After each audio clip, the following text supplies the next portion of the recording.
Washington minus a white cloth napkin. Now displayed in the National Museum of American History. Helped change the course of modern economics. On it, the economist Arthur Laffer in 1974 sketched a curve meant to illustrate his theory. Cutting taxes would spur enough economic growth to generate new tax revenue. More than 40 years after those scribblings, President Trump is reviving the so-called Laffer curve as he announces the broad outlines of a tax overhaul on Wednesday. What the first President George Bush once called voodoo economics is back. As Mr. Trump's advisors argue, deep cuts in corporate taxes will ultimately pay for themselves with an explosion of new business and job creation. The exact contours of the plan remained murky, and Mr. Trump will not produce a fully realized proposal on Wednesday. But what the president has called a tax reform plan is looking more like a tax cut plan, showering taxpayers with rate reductions without offsetting the full cost by closing loopholes or raising taxes elsewhere. In the short run, such a plan would add many billions of dollars to the national deficit. Mr. Trump contends that it will be worth it in the long run.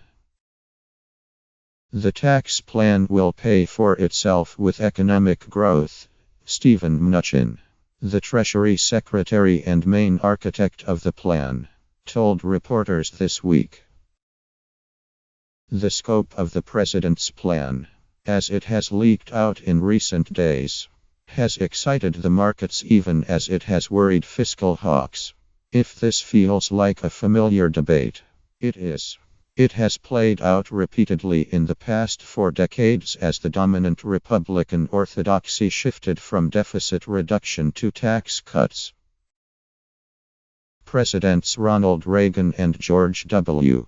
Bush both cut taxes deeply on the promise of economic payoffs, putting aside concerns about deficits, which grew during their tenures. Mr. Trump at points during the campaign talked tough about deficits, promising not only to eliminate them but also to wipe out in just 8 years the entire $19 trillion in national debt has accumulated over the history of the United States. A pledge so wildly unrealistic that even he has since dropped it. Indeed, since taking office, Mr. Trump has made no sustained effort to rein in deficit spending. In his first partial spending plan, called a skinny budget, he proposed $54 billion in cuts to domestic and foreign spending programs, some of them quite deep, to pay for $54 billion in additional military spending. That would leave the bottom line unchanged. In the current fiscal year, which started under former President Barack Obama, the government is spending $559 billion more than it is taking in through taxes, according to the Congressional Budget Office. Mr. Trump's plan reportedly will cut corporate tax rates to 15% from 35%. And could cut taxes for small businesses that pay through personal income taxes as well. The administration has also promised tax breaks for middle-income Americans. And the plan may be paired with an expansive spending proposal to build new roads, bridges and other infrastructure. Mr. Mnuchin argues, a drastic tax cut would unleash businesses now feel constrained by one of the highest corporate tax rates in the world. Corporations would be freed to build plants and create jobs in the United States instead of in foreign countries, and would bring home money that currently is sheltered overseas. While a corporate tax rate cut of the dimension Mr. Trump envisions would reduce tax revenues by more than $2 trillion over the next 10 years. Mr. Mnuchin noted, An increase in economic growth of a little more than 1 percentage point would generate close to the same amount.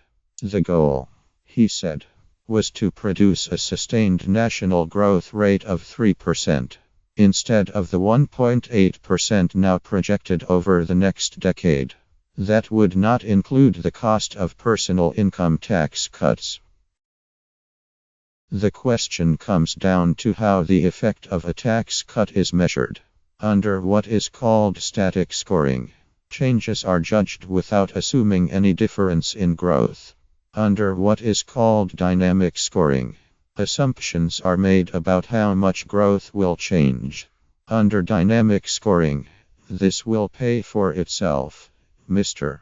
Mnuchin said at a public forum last weekend. Under static scoring, there will be short-term issues. Critics scoffed at the math. There is not a shred of evidence to support the secretary's pay minus itself claim, said Jared Bernstein, a top White House economics advisor under Mr. Obama. Sure, significantly faster growth would spin off more revenues. But there's simply no empirical linkage between tax cuts and growth that's both a lot faster and sustained. Douglas Holtz-Eakin, Congressional Budget Office Director who advised Senator John McCain's Republican presidential campaign in 2008, was equally skeptical. I can imagine cutting the rate to 15%, he said. I can imagine growing a percentage point faster. I can imagine raising $2 trillion in revenue. I can't imagine them being one and the same policy. N. Gregory Mankiw, a Harvard University economist who was chairman of the President's Council of Economic Advisers under the younger Mr. Bush, said tax cut supporters exaggerate the possible growth benefits while opponents overemphasize the budgetary cost. A reasonable rule of thumb, in my judgment, is that about 1/3 of the cost of tax cuts is recouped via faster economic growth, he said. 1/3, of course, is not the same as fully paid for, which is one reason some Republicans on Capitol Hill are concerned. I certainly want to see corporate taxes decreased, Representative Leonard Lance, Republican of New Jersey, said on CNN. I'm not sure we can go down to 15%. The Committee for a Responsible Federal Budget, an advocacy group focused on reducing deficits, said that Mr.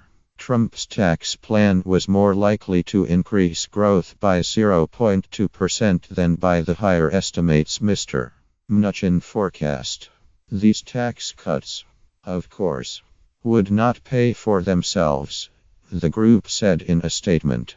As we've explained before, there is little evidence to suggest any major tax cut could pay itself with economic growth alone. But one fan of Mr. Trump's approach is Mr. Laffer, now 76, and still every bit the believer in the virtues of lower taxes as he was the night he went to a restaurant in 1974 with three fellow conservatives named Dick Cheney, Donald H. Rumsfeld and Jude Wanniski and outlined his thinking on that famous napkin. He said that he would urge Mr. Trump to close loopholes and eliminate tax shelters as he slashed rates, but that even without doing so, a corporate tax rate cut would generate cascades of tax revenue. The businesses themselves would no longer look for ways to avoid paying, and so report more of their income. We would bring people back and we would create jobs without tariffs and without protectionism, Mr. Wanniski said by telephone. I'm a big believer in using honey rather than vinegar, and incentives are much better. I think it would be a flood of businesses coming back in short order, and it would stop inversions when companies move overseas for tax reasons. He also said greater economic activity would increase revenues from other taxes, including those on personal income and sales. Moreover, Mr. Winiski said, with more jobs would come lower expenses for welfare. It's a slam dunk, he said. It's a no-brainer. Politically, at least. He noted that both Mr. Reagan and the second Mr. Bush won re-election.